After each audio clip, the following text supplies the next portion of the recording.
Hello, everyone. Thank you for coming. My name is Keith Franke, State Representative, District 54A.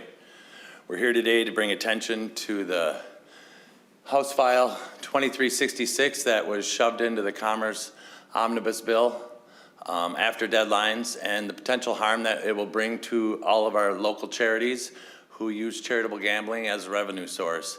And the small business partners, over 1,400 plus statewide, that will be impacted. I just want to talk a little bit briefly about some of the numbers that House File 2366 in its own fiscal note on how it will impact the process of these charitable organizations just earning a living and providing for our communities, right back into our communities. Let's start a little bit about going back to the point that in their own fiscal note from House File 2366 and the possible potential elimination of these games and the language of such does say that the board is not aware of any electronic games that exist today that would meet this proposed language requirements. So therefore, anybody saying that this would not impact these games, none of these games that are currently out there right now would be legal. So saying that you're not proposing to eliminate them is just false, in my opinion. It also says that the board is not aware of any jurisdiction outside of Minnesota that has an electronic pull tab or linked bingo that conforms to the proposed language. Therefore, there is no known such technology out there that we could immediately replace it with.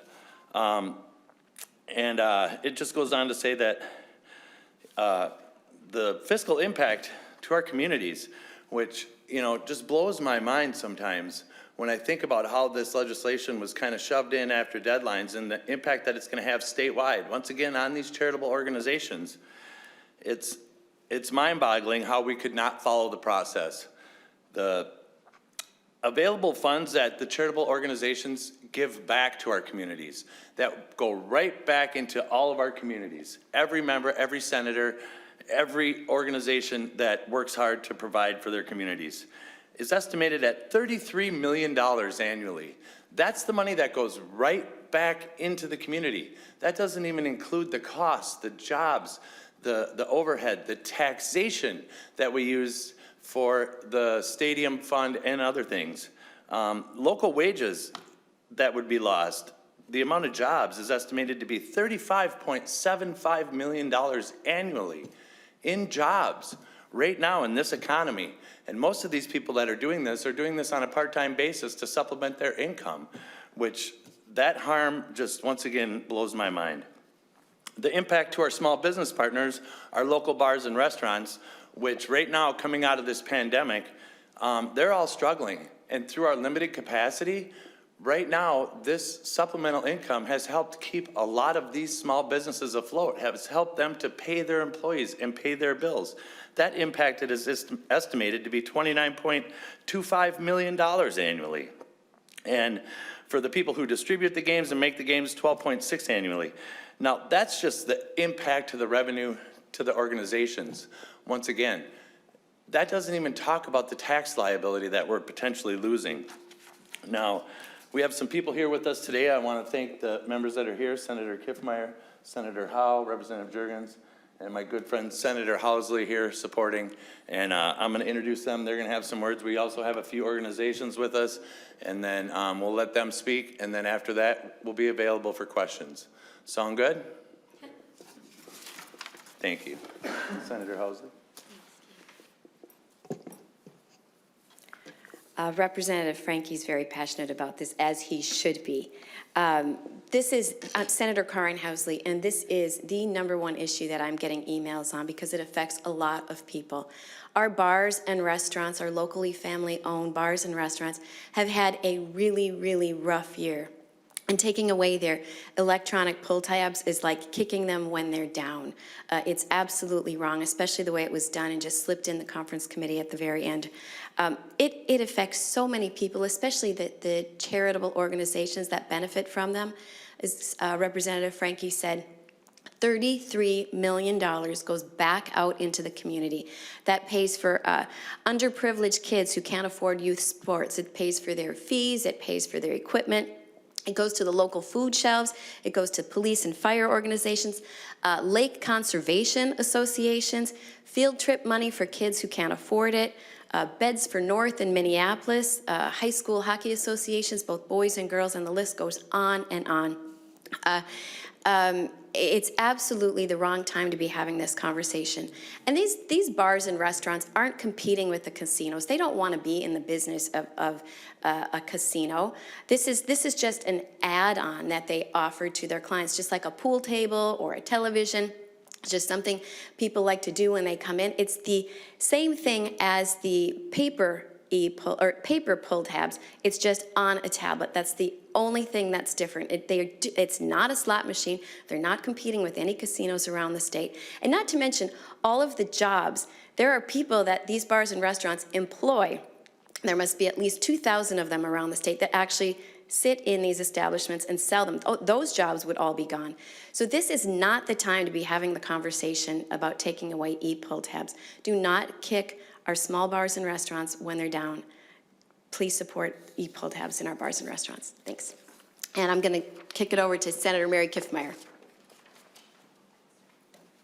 I'm Senator Mary Kiffmeyer, glad to be with you today, and thank you to Representative Franke and Senator Housley for getting this started. I just said to folks, we need to do a press conference on this subject and stand up for our local charities, and lo and behold, we weren't the only ones with the idea, but thank you for getting that ball rolling, so important. I just want to remind you how e-pull tabs came to be to begin with.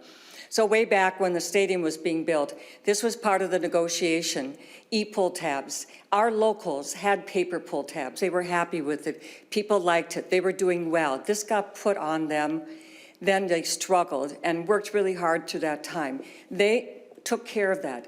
They're the ones that made it now successful today. And now that they've made it successful, now they want to take it away from them. How ridiculous. And at a time when our charities and our bars and restaurants are hurting already, now we would do this to them after they are the ones with their hard work and their effort that have made it successful.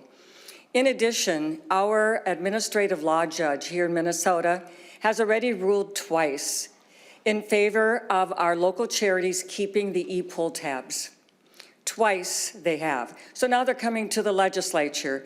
And so we're here today saying, no, we're standing up for our local charities, for hockey, for nursing homes, for fire departments, for softball, you name it, every kind of ball. We're standing up for them, for our locals, that this is not necessary, this is not right. And we're going to stand up for them and say, no, we're not going to allow you to pull e-pull tabs. Thank you.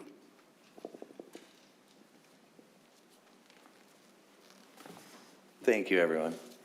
You know, I want to speak a little bit to the charities because a lot of times, a lot of this discussion gets mired a little bit. And the types of charities that we tend to think of are American Legions, our VFWs, and supporting our veterans, which is huge when it comes to charitable gambling. But I don't know if a lot of people understand that the different types of charities that use this revenue stream. I mean, we have Climb Theater, Mower Council for the Handicapped, Confidence Learning, Destination Education, the Humane Society, Prairie Ecological Business Center, Belle Plaine Friends for Liberty of the Library, the Prairie Playhouse and Child Care. We have Lions Clubs, Kiwanis Clubs, the Optimist Club, the Aliveness Project, which does so much to help with the HIV issues. And we also have Merrick Inc., which is a very big thing. And right now I'm gonna invite up John here, John Wayne Barker of Merrick Inc., and he can let you know how it helps his organization and a little bit about it. Good afternoon, everybody. As the Senator said, my name is John Wayne Barker. I'm the Executive Director of Merrick Inc., a nonprofit located in Venice Heights that provides life enrichment and work support. Could you spell your name? Sure, B-A-R-K-E-R. Life enrichment and work activities to over 350 adults with intellectual or developmental disabilities. And E-tabs is important to us because the funds it generates are used to enhance the services that we provide. Examples of that are hort therapy, pet therapy, yoga, arts and crafts, equipment for the workstations that clients are completing their tasks. And so it's an important revenue source for us. We're one of the largest charitable gambling organizations in the state of Minnesota, and these funds are critical to our ongoing services. We're recognized as a leader in day services in the state of Minnesota, and these funds are a reason for it because we use them to enhance the services that are paid by Medicaid dollars. So they are very important, and I appreciate all the senators' efforts to stand up for the Minnesota charities on this issue.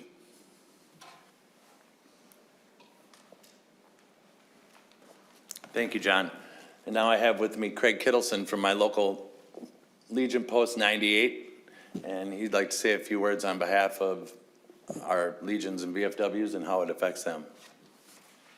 Hi, thanks for having me. My name is Craig Kittelson. I'm the gambling manager at American Legion Post 98 in St. Paul Park. When I found out about this, the first thing I thought of was the American Legions and the VFWs these days are basically aging out, is what everybody's telling us. Our average post age is 77, Vietnam era. When I brought the electronic pull tabs into our post in November of 16, it was an instant hit because they couldn't drive that far, or their wife would bring them to the American Legion. They could sit, they could have a beer, have a drink, play electronic pull tabs, play regular pull tabs. It was a revenue for us that, because we give all of our money away. Everything we get goes back to the charity. Hastings Vets Home, Wounded Warriors, everything goes back to the community. And when I started hearing about how far this has actually got and where we're at, I started looking at numbers, and state of Minnesota is my biggest charity. I give them the most every month with taxes. Then it goes down. Our E-tabs were roughly about 85,000, went back to the community in 2019 because that's the last actual year that has been normal. And with that, we're gonna be cut down to about 45, 50,000 in donations. And we have, we had a situation during the last cold snap. Vietnam veteran, his pipes froze. Well, we had the money. We took care of his plumbing costs along with the VFW and the Beyond the Yellow Ribbon. These things, it's an extra revenue generator for us. So this is the kind of things that, we can do when emergencies happen. We can help the veterans in need. We can help the food shelves. And I just, with Representative Franke, with what he's doing with this, I can't appreciate it more. Our local members at our post, they're just like, what are we gonna do? They come in and they play electronic bingo and they play electronic pull tabs, have lunch and go home. That's their life. It's like they play regular pull tabs, but the electronics, they're just something that they really enjoy, and they can spend 40, 50 bucks and have a blast for 2 hours. So if you please reconsider pushing this back or canceling whatever we can do, please let us know, because we really need your guys' help. Thank you. Thanks, Craig, appreciate it. I guess Craig kind of hit on it, which I want to hit on too. There's a delicate balance here between these small business partners, these bars and restaurants, which once again, I will reiterate, statewide, over 1,400 small businesses could potentially be impacted by this legislation. Over 400 plus charitable organizations. And as everybody has stated, coming out of this pandemic right now, I mean, in my, for instance, alone, closed for 5 months. So the Lions Club that I partner with, all of that revenue gone. So we are just, as partners together, starting to build back out of this and starting to redevelop these relationships and giving back to our communities. Because it's not just the organization that that's selling the charitable gambling, like our American Legion and others. They partner with other organizations, like our American Legion. They give to our local food shelf. They give to our other charities within our communities. This impacts statewide, and I just want to be able to keep this out in the forefront and get the word out, because with all the craziness that's been going on in the world right now, we are still hearing from people that they had no clue that this could potentially actually happen and come out of this omnibus bill and have to be voted on and become law without any discussion on the harm that it would cause statewide. It is not just our districts. I will reiterate, and I can't hammer this away enough. This is a statewide issue, all the way from Harmony to the Northwest Angle Inlet. I mean, there are organizations throughout the entire state that are going to be impacted. So I guess with that, we'll stand for questions. We also do have Tony here with the MLBA who could probably speak to it, and we'll open it up to you guys. None of you lawmakers are on the conference committee. Have you, especially senators, have you had conversation with Chair Dames as to whether he's going to accept this in the final conference committee report? My understanding in the conversations that I've had with Senator Dames, and usually gambling, those issues come before my committee, state government. This year it happened, it's coming into commerce because they put it in the House language. And my understanding with Senator Dames is he would not accept the language. However, we are not going to be dependent upon and waiting for that. This is too important. Thank you. Keith, Representative Franke, how would your customers react to having to switch to paper pull tabs? Could they make the adjustment? Is it just not the same mindset? I don't think it's the same mindset, John. It took a long time for people to warm up to these. People have a natural aversion to technology. I know I do. Until I was elected into a partisan position, I still had a flip phone. So as we all seen over time, it's been 9.5 years since these have been introduced, and there has been a structure built up. And just like the structure being built up and the infrastructure to have this operation grow, people's ability and understanding of them have grown. So some of the customers I've talked to have said, well, I just won't play as much, because this is what they like to do. So regardless of how you're looking at it, it's still, right now, looking at the legislation, it ends it until something different is figured out. And that could take years, from my understanding, with talking between the vendors, the development, the approvals, everything that has to go on just to get a game approved, which once again, we will reiterate that there has been challenges brought to the playability of these things, and twice the ALJ has ruled that they are okay. So it leaves us in the dark, and I think that is not the way we play this. And then I would revert back to the fact that we did not get a chance to have the proper discussions. Everyone's voice was not brought to the table to have these discussions. So once again, other people have said, well, it's not like I'm going to stop playing these and then go to the casino, because I don't like going to the casino to begin with, So it's a tough call. And right now, there's been so much uncertainty, especially with these charities and these small businesses. It's just one more worry and one more thing to have being held over everyone's head right now with all the stressors of just trying to survive coming out of this pandemic. So September 2022 just is too early of a time frame to develop new games. Right. And then, to my understanding from the vendors, yes. And then you also have to look at it from a vendor's point of view. They get paid on a percentage, I believe, also. Everything's on a percentage throughout this legislation currently in place. So is it economically or financially viable for them to go into this being unknowing? So what if potentially then they change the rules years down the road? There could be a potential gap in revenue streams depending upon how they're approved, not approved. Is it financially viable for them to get back into it with the uncertainty, okay, well, we put 10 years and how much money into producing this product and working with the state, with the charities, with the organizations. Do we want to go through that again?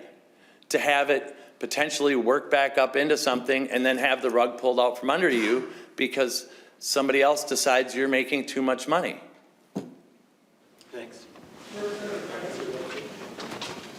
Yeah, Craig would like to answer that. So on your question, I have pull tab players that play paper. I have pull tab players that play E-tabs, and I have both. It's literally a 50-50 split. People that have never opened a pull tab will sit there and play the electronics all the time. And the people that are hardcore pull tab players, they won't touch them. But I still have a few that, like my wife, they'll play both.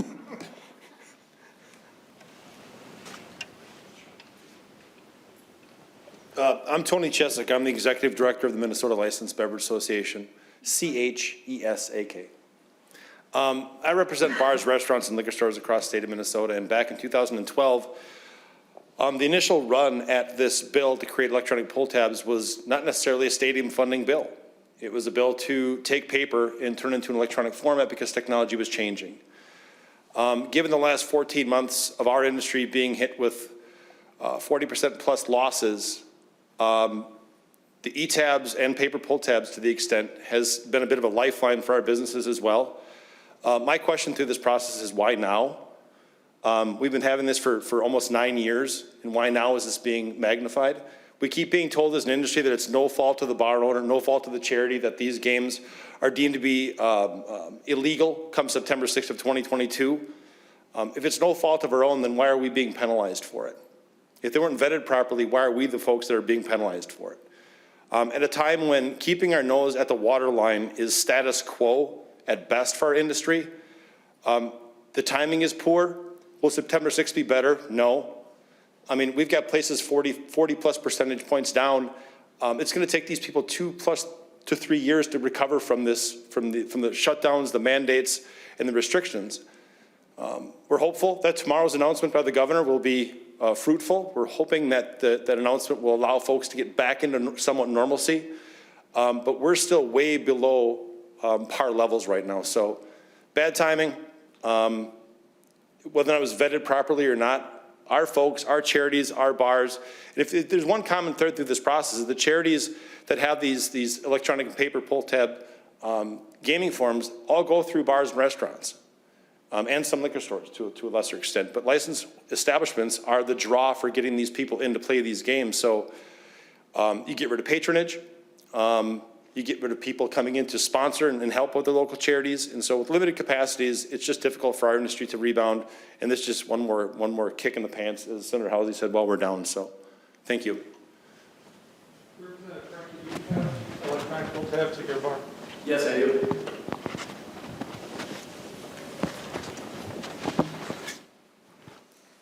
I want to mention one other thing.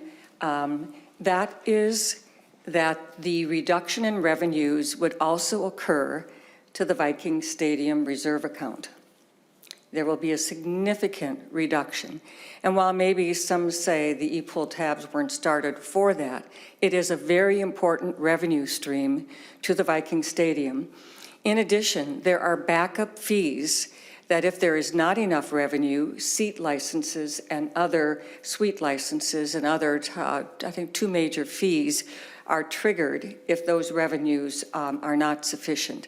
So this is a potential tax increase that would affect our Viking Stadium as well. And I think it's just an important consideration. The most important one is what it does to our locals. And tell the truth, I don't think there's any right time to take this away from our local charities. Thank you. So where is this coming from? Who's behind this effort to get rid of this? I believe this is MIGA, if I'm saying it correctly, initiated the Minnesota Indian Gaming Association is driving this, to my understanding. So I'm not here to pick a fight with the tribes or the casinos. I'm here to stand up for the charities and the small businesses. So I have not dove into that aspect of it. You know, I don't want to get into name calling. I don't want to get into any of that. You know, some of that's still beyond my pay grade. I'm just here to protect the charities and the small businesses. If nobody else has anything, Franke and Tony, since you mentioned it earlier, could you just address what you would like to hear out of the governor tomorrow on his reopening announcement, and also whether the industry has heard from the governor or has been a part of the conversations? if you could both address. Well, I know personally, I would like to hear, you can open up 100%, you can get rid of your masks, and we can move forward, but that's me personally. But yeah, for me, 100%. I need 100%. I have a very small cafe, and this whole time, even at 75%, I am still only at 50%. And because of the social distancing aspect of it. So literally, I sit there every day and watch customers walk out the door. It's not that people aren't coming in the door, it's that we can't turn the tables fast enough. On top of that, I can't find enough help. So when I'm not doing this, I am cooking, I am behind the grill, I am washing the dishes. And that is no joke, as everybody here knows. It's hard. So everything that we can do to help our industry right now, because for those smaller places, you can't make up those numbers. You can't, I'm stuck. I'm at a standstill because I can only turn the table so fast. I can only put so many people in the seats, you know, so it is hard. As far as personally hearing from the governor, I know that I had tweeted out and stuff in the beginning to offer my services and heard nothing back. There has been no technical, not even an email to me asking for my help personally. So, you know, I think sometimes that, you know, we're just left holding on and waiting. And I do get personally frustrated, not only as a representative, but just as a business owner, the cryptic, well, this is what's coming, we'll tell you next week. And I think that's industry-wide, and I think that's understandable, and everybody would understand that because I have decisions to make. Who am I gonna bring on?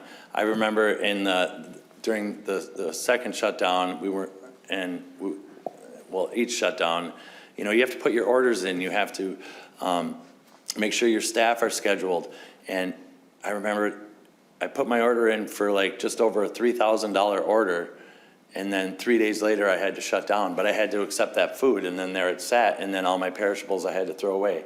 Now, as things happen and we've been partnering with different, you know, there's stuff out there to help small businesses, and I've tried to make myself available to every small business in my community, but yes, it's still been very frustrating. So we're hoping for every little inch we can get tomorrow to help with that, because for me, the biggest thing is capacity. We need to be at 100% capacity, because for those smaller venues, we don't have an opportunity. We can't fill all our seats because of the social distancing. So just bottom line, I guess, my personal thing would be the 100% capacity.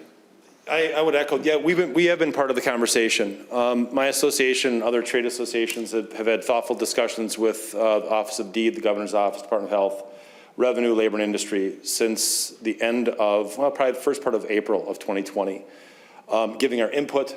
We've been asked to do a lot. We've been asked to social distance. We've been asked to limit capacity. We've been asked to post signage. We've been asked to do a number of things, and we've complied in the hopes that one day this would go away, or one day we would be allowed to do what we do as a hospitality industry, and that's take care of our people. We don't want to get people sick. We want to keep people healthy. A return customer is the best customer we have, and if you snag a new one, you're just damn lucky. So we've tried through this entire 14-month process to do everything that we've been asked to do. So tomorrow, I can't echo it louder than what Representative Franke said. We'd like our capacity limits lifted. Closing some bars down at 11 o'clock doesn't make economic sense for them to even open. Other states are lifting their regulations in the next couple of weeks, as we've seen on the East Coast. Other countries are lifting their regulations or shortening their social distancing spaces. For the first time in a long time, we don't know either. We would get a heads up here and there on what was coming, but this time is a little bit different to us. We're pretty beat up. We're asking for anything we can get, but at this point in time, 100%, anything less than 100% isn't much of a uptick for us. So we'd like to see bigger capacities, social distancing either go away or get shortened or lengthened, whatever you want to call it as. And so we're ready. We've been ready for a long time. We've proven that. We've shown that. Regulators on the road that have done inspections in our places have overwhelmingly said that we've been compliant. We're doing all the right things. Governor, you need to give us a chance. We really need to be given a chance to open up our places to capacity and see how things go. So, thank you. Anything else, anybody? I think we're good. We can wrap up. Thanks for coming, really do appreciate it.